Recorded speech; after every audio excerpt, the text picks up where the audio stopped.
There is a man history tried to kill twice. First with a whip, then with silence. They gave his legend to a white actor, put it on television, called it fiction, and buried the real story under 100 years of ash. His name was Bass Reeves. And before this video is over, you will understand why the United States government was terrified of a black man with a badge, and why the outlaws of the Wild West were even more terrified of him without one. He arrested over 3,000 criminals. He rode alone into enemy territory more times than any soldier in the Civil War. He was never, not once, brought down by a bullet. But they erased him anyway. This is the story of Bass Reeves, the real Lone Ranger, the most dangerous man the West ever produced. And this is his reckoning. July 1838, Crawford County, Arkansas. A baby was born into chains. His mother had no name the law recognized. His father was property, not a person. And the boy himself, the moment he drew his first breath, belonged to a white man named William Steele Reeves. That was Bass Reeves' first day on Earth. Owned, numbered, worth less in the eyes of the law than a good horse. But there was something about Bass from the beginning. He watched everything. He learned everything. When the master's son practiced shooting behind the barn, Bass watched from the shadows and memorized every movement. When the trackers came back from hunting, Bass studied their footprints, their patterns, the way they read the land. He was storing it all, every skill, every secret, like a man who already knew he was going to need it. Because Bass Reeves was not born to be a slave. He was born to be the most feared lawman who ever lived. He just didn't know it yet. The Civil War came like a flood. And when it did, Bass Reeves' master, a Confederate officer named Colonel George Reeves, took Bass with him to the front lines, not as a soldier, as a servant, a body servant, someone to cook, clean, tend the horses, and bow his head. Bass did all of it. For years, he watched white men kill each other over the right to own people like him.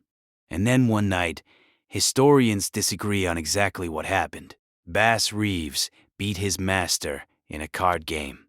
Or maybe Colonel Reeves accused him of cheating. Or maybe it was something else entirely, something personal, something that had been building for 30 years.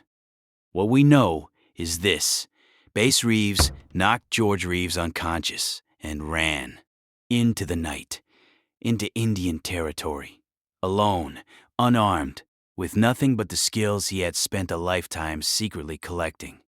Most men in that situation died within days. Bass Reeves survived for years. Indian territory, present-day Oklahoma.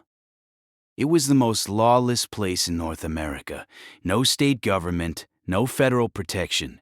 Outlaws poured in from every direction because they knew the law couldn't touch them there. Bass Reeves walked straight into it. And, instead of dying, he made it his home. He lived among the 5 civilized tribes, the Cherokee, Chickasaw, Choctaw, Creek, and Seminole nations. He learned their languages, all 5 of them. He learned the land the way only someone who depends on it for survival ever truly learns a land. He learned which berries were poisonous, which trails led to ambushes, how to track a man through 2 days of rain, how to disguise himself so completely that even people who knew him wouldn't recognize him. He became a ghost. And when the Civil War ended and the United States government finally freed the slaves, Bass Reeves was already something far more dangerous than a free man. He was a man who had survived the wilderness, mastered 5 languages, understood the land better than any soldier, and had absolutely nothing left to lose.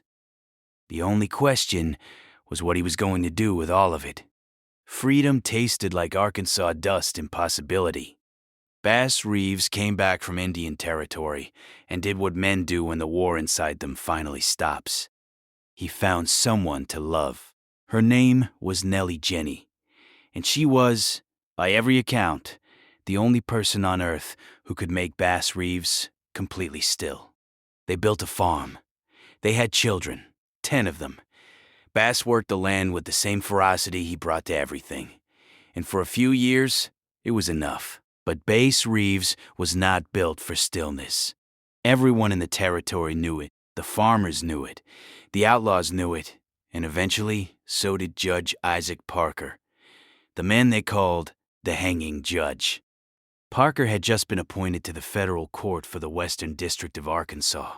His jurisdiction covered over 74,000 square miles of Indian territory, land crawling with murderers, bootleggers, horse thieves, and men who had fled every other kind of justice. He needed deputy marshals, men who could ride alone into that hellhole, make arrests, and come back alive. He needed Bass Reeves. 1875. Bass Reeves was 36 years old. He became the first black deputy U.S. Marshal west of the Mississippi River. Let that land for a second. This was a man who had been legally owned 11 years earlier. A man who had run for his life through the wilderness. A man whose people had been told for centuries they were less than human. And now, the United States government handed him a badge, a warrant book, and the authority to hunt down anyone who broke federal law. He carried 2 Colt pistols cross-draw style. He was left-handed but shot with both hands with equal precision. He could hit a target at full gallop from either side while ducking under a fence rail. He had been practicing since the day he first watched someone shoot behind a barn. 30 years of secret practice, and now he finally had someone to use it on. His first assignment covered some of the most violent territory in American history. Outlaws who had racked up dozens of murders. Men who had slaughtered entire families. Bandits who had robbed, burned, and destroyed for years because they believed no one would ever come for them. Bass Reeves came for them. His greatest weapon was never the gun. It was the performance. Bass Reeves had watched people his entire life. He understood human psychology with the precision of a surgeon. He knew what a broken man looked like, what a desperate man looked like, what a man who had nothing looked like. And he could become any of them. There were 2 brothers, the Bruner brothers, who had been terrorizing Indian territory for years. They had killed before. They were armed at all times. They trusted no one. Bass Reeves walked into their camp dressed as a filthy drifter who hadn't eaten in 3 days. He sat with them. He ate their food. He laughed at their jokes. And when morning came, he had both of them in irons before they knew what was happening. He once disguised himself as a farmer to infiltrate a gang of horse thieves. He dressed as a woman to get close to a murder suspect. He posed as an outlaw to ride with a wanted man for 3 days before calmly arresting him at a campfire. He was theater. He was war. He was justice in a hat. And the outlaws learned, slowly, terribly, that there was no disguise too deep for Bass Reeves to see through, and no hideout too remote for him to find. He was not a man who killed easily. That matters. That needs to be said clearly. In an era when lawmen shot first and made up the story later, Bass Reeves was known for extraordinary restraint. He preferred the arrest. He preferred the court. He believed in the law even when the law had never believed in him. But there were times when the law ran out. 14 men died at the hands of Bass Reeves over his career. Every single one of them drew first. He was ambushed dozens of times. He was shot at from distances that should have been fatal. His hat was shot off his head. His belt was cut by a bullet. One attack destroyed his wagon and killed his cook. Bass Reeves survived every single one. They said he had supernatural protection, that bullets refused to touch him. The Native American tribes who knew him believed he carried medicine so strong it bent physics. The truth was simpler and more terrifying. He was better than them, every single time. Now we come to the part of the story that breaks something in you. Because Bass Reeves was not only a legend, he was a father, a husband, a man who came home to Nellie and those 10 children and tried to leave the violence outside the door. And then the worst thing that can happen to any lawman happened. His son, Benny Reeves, murdered his own wife, The warrant came across Bass Reeves' desk with his son's name on it. And Bass Reeves, without hesitation, without exception, without allowing himself a single private moment of collapse, rode out and arrested his own son. He delivered Benny to court. Benny was convicted. And Bass Reeves went back to work the next day. No one ever heard him speak about it publicly. No breakdown, no resignation, no bending of the law to protect his blood. Just a man who believed, with terrifying sincerity, that no one was above the law. Not even the people he loved most. Not even himself. Every legend has its final boss. For Bass Reeves, his name was Bob Dozier. Dozier was a half-Cherokee outlaw who had evaded every lawman in Indian Territory for years. He was smart, brutal, and he knew the land almost as well as Reeves himself. Multiple marshals had tried to bring him in. Multiple marshals had come back empty-handed, or not come back at all. No celebration, no speech. He handed the body over to the clerk, collected his paperwork, and started looking at the next name on the list. They couldn't shoot him, so they tried to destroy him in court. In 1887, Bass Reeves was charged with murdering his cook, William Leach, during a mission gone wrong. The trial was, by every honest account, an attempt to end the career of a man who had become too powerful, too respected, too impossible to ignore. Newspapers ran the story. Political enemies used it as ammunition. People who had spent years trying to discredit the idea of a black federal marshal saw their opportunity. Bass Reeves sat through it all, patient, still. He was acquitted on all charges. The evidence was clear. The shooting was an accident born of chaos, not intent. But that wasn't even the point. The point was that they threw everything at him. The courts, the press, the full machinery of a society that had never wanted him to have power in the first place. And Bass Reeves walked out the other side. Untouched, unbowed, back to work by Monday. Over 32 years as a deputy U.S. Marshal, Bass Reeves served over 3,000 warrants. 3,000. The next closest marshal in history served less than 400. He brought in bank robbers, murderers, bootleggers, kidnappers, and men whose crimes stretched back decades before anyone came for them. Each one of those 3,000 arrests was a reckoning, not just for the criminal, for the system that had created them, for the world that had told Bass Reeves he was nothing, that he was property, that he was beneath the law. Every warrant served was an answer to that. Every outlaw brought in was proof. The karma of Bass Reeves was not dramatic or cinematic in the Hollywood sense.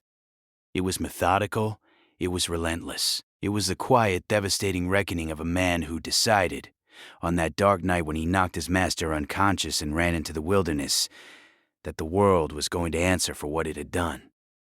And it did. 3,000 times, one warrant at a time. But here is what the history books don't tell you. Here is the part that never made it into the legend.